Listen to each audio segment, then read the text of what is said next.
Hej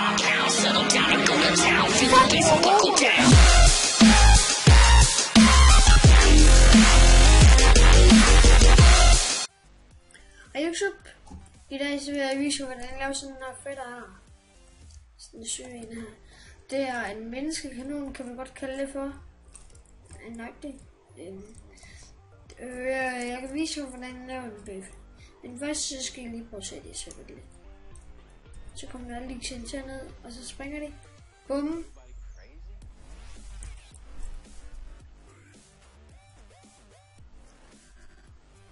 Så lader jeg nu. Okay. Det tager lidt tid for mig at lave sådan her, det tager sgu lidt tid. Okay. Du laver et lille langt hul, 1, 2, 3, 4, vi tager det godt sådan her. 1, 2, 3, 4, 1, 2, 3, 4, 1, 2, 3, 4, ja, okay, godt sådan der.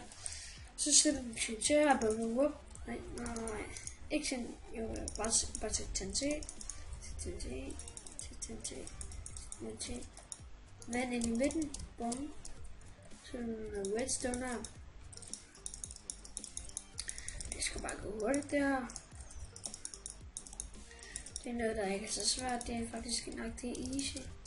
Det er meget easy. Så skal vi have en knap til at få den til at køre. Så du sætter bare den der, så sætter du den der, og så sætter du knap der. Så hopper du ned, og så trykker du knappen, så begynder det hele lort her. Og så, men det tog lidt tid for mig, fordi jeg lavede den der dobbelt. Så jeg har ikke kunne lige se den. Den er lidt svær at lave, men ja, det var nok det. Ja, vi ses. Det var en lille hurtig redstone visning, hvordan jeg lavede den der menneskekanon. Og vi ses.